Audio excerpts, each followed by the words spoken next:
Alright guys, welcome back to the channel. तो यार Instagram पे मेरे को काफ़ी ज़्यादा क्वेश्चन आ रहे हैं कि जावा वर्सेस कॉटलिन में हमें कौन सी लैंग्वेज सीखनी चाहिए एंड्रॉइड डेवलपमेंट के लिए।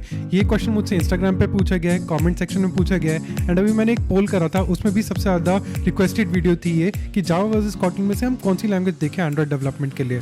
तो आज मैं इन दोनों लैंग्वेजेस को कंपेयर करूंगा कुछ पैरामीटर्स पे एंड फिर फाइनली अपना सजेशन दूंगा कि आपको कौन सी लैंग्वेज सीखनी चाहिए।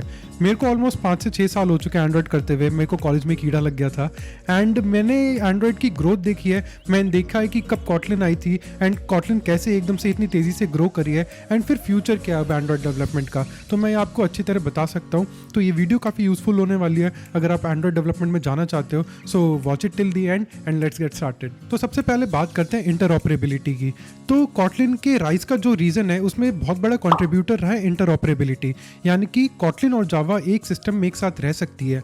जावा की जितनी भी एग्जिस्टिंग लाइब्रेरीज है वो आप ऐसे की ऐसी उठा के कॉटलिन में यूज़ कर सकते हो। इमेजिन करो कि अगर आपको एंड्रॉइड डेवलपमेंट के लिए बिल्कुल ही नई लैंग्वेज सीखनी पड़ती एंड वो जावा के साथ काम ही नहीं करती, तो जो एग्जिस्टिंग प्रोजेक्ट्स हैं, जितने भी एंड्रॉइड लाइब्रेरीज या एंड्रॉइड ऐप्स हैं जो जावा में बिल्ड हुई थी, वो कभी अडॉप्ट ही नहीं करते कॉटलिन को एंड वो जावा में ही कंटिन्यू करते एंड जो कॉटलिन का एकदम से सडन बूम आया है वो नहीं आ पाता। तो इंटरऑपरेबिलिटी कैसे है? अगर मैं यहाँ पे जावा की एक फाइल में एक फंक्शन बनाऊँ, पब्लिक स्टैटिक वॉइड से माई नेम, एंड मैं इसमें कुछ नहीं करता, बस मैं इसमें system.out.print करा देता हूँ, कुछ भी प्रिंट करा देते हैं, तो ये जो फंक्शन है ये मैं अपनी कॉटलिन की क्लास में यूज़ कर सकता हूँ।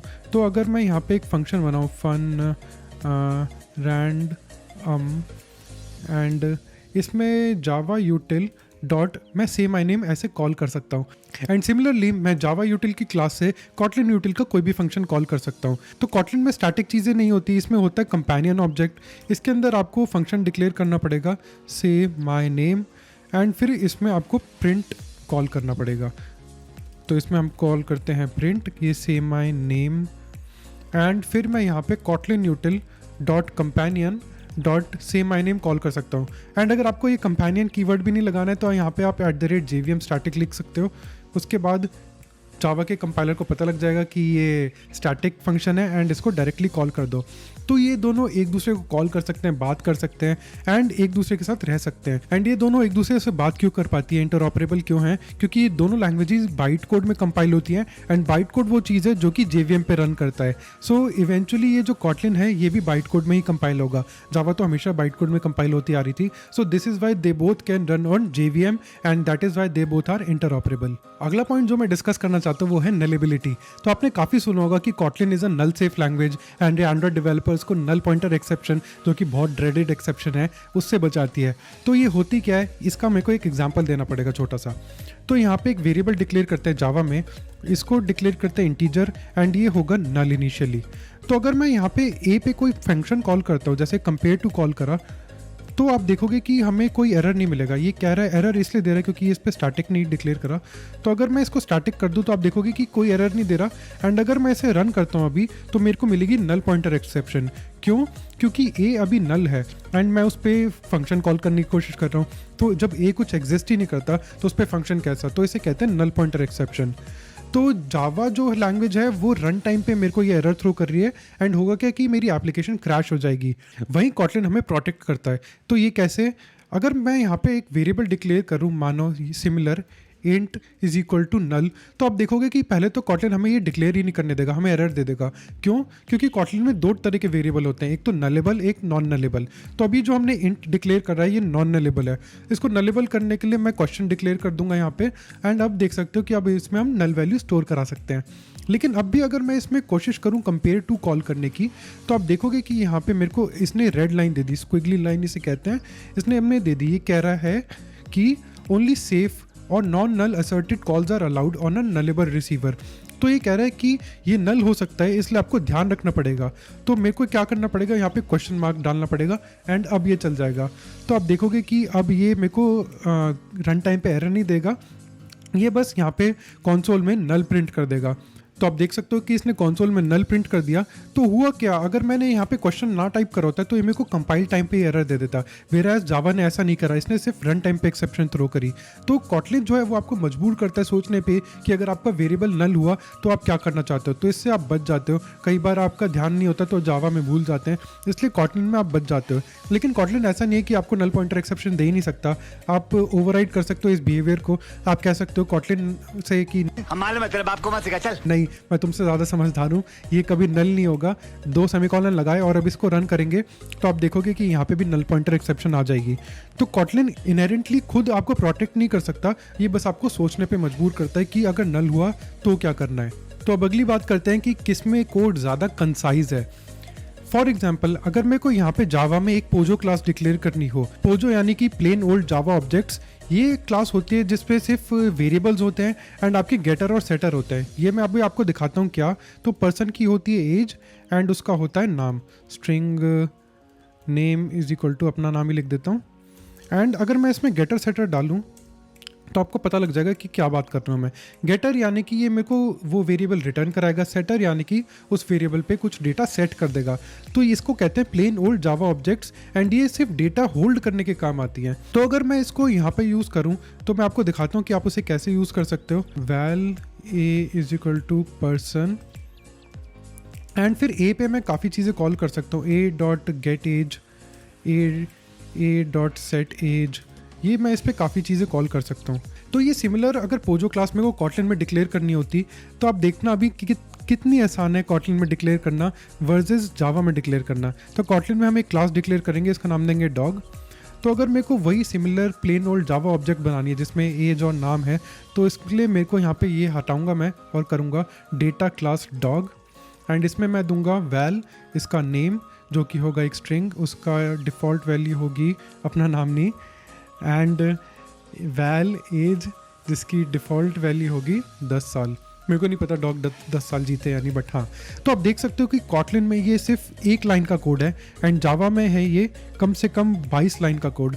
तो कॉटलिन इज़ रियली कंसाइज, मतलब बहुत ज़्यादा कंसाइज है जावा से। तो आप डॉग क्लास को नॉर्मली ऐसे यूज़ कर सकते हो। अगर यहाँ पे आप वेरिएबल डिक्लेयर करो dog is equal to dog, तो आप यहाँ पे देखोगे कि आपको वो वेरिएबल सारे मिल जाएंगे एंड गेटर सेटर भी इसमें मिल जाएंगे।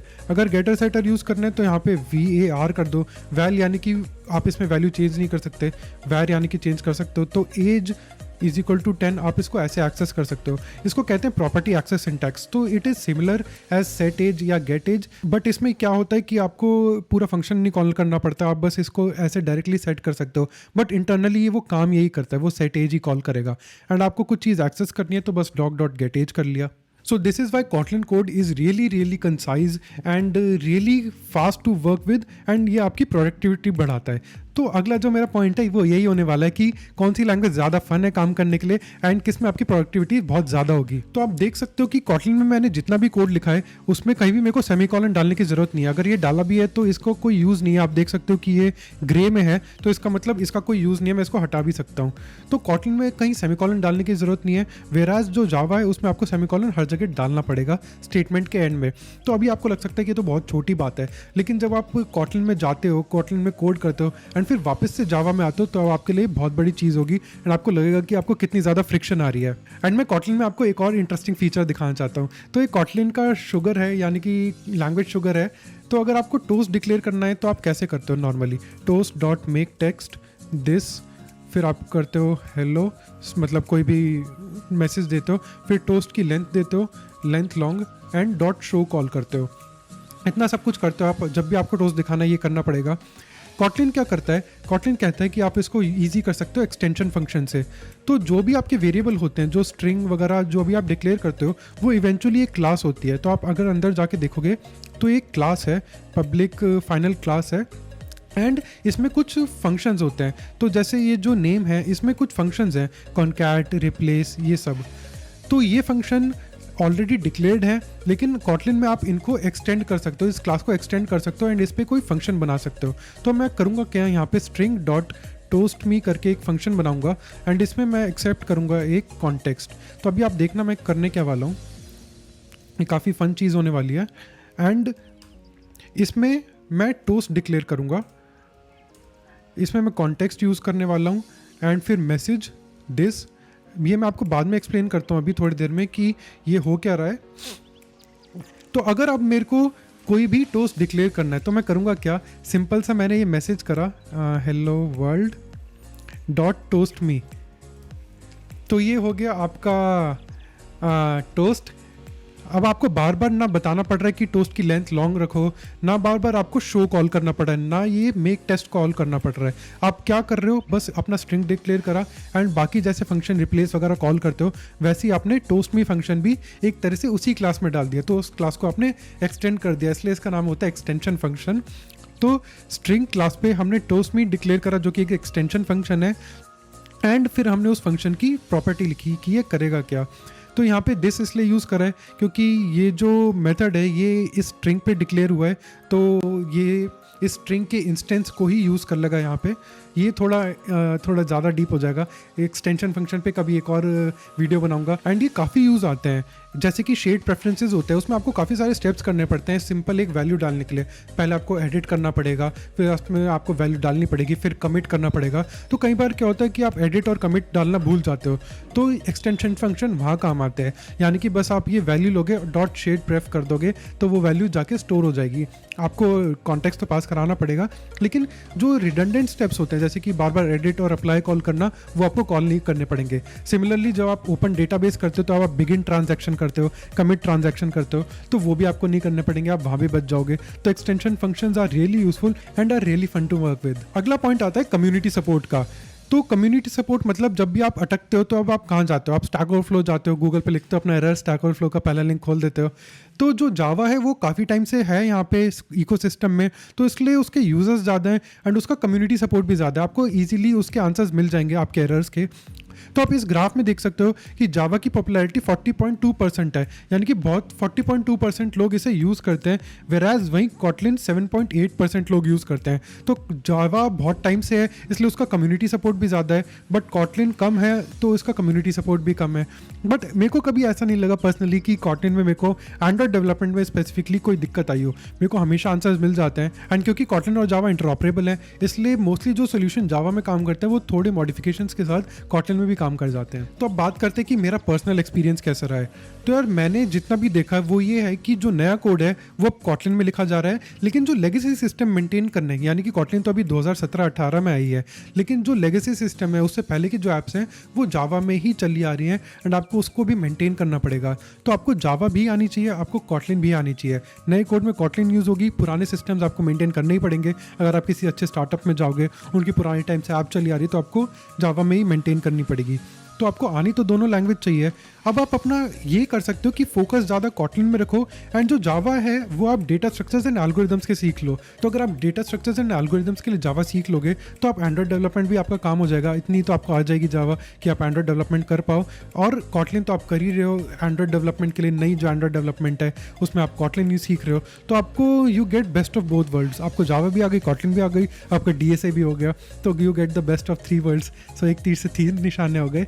सो this is how you can balance between the 2 languages. हाँ, अगर आपको ऑब्वियसली अगर कोई और लैंग्वेज पसंद है DSA के लिए तो आप वो कर लेना, बट मेरे कहने का मतलब ये है कि आपको जावा तो करनी ही पड़ेगी क्योंकि आपको पुरानी जो सिस्टम्स है वो मेंटेन करने पड़ेंगे। So that was all for this video. अगर वीडियो पसंद आई हो तो लाइक कर देना, चैनल को सब्सक्राइब कर देना, एंड कोई क्वेश्चन रह गए हो आपके तो इंस्टाग्राम पे पूछ सकते हो या फिर मेरे से कॉमेंट सेक्शन में पूछ सकते हो, मैं वहाँ भी रिप्लाई कर दूंगा।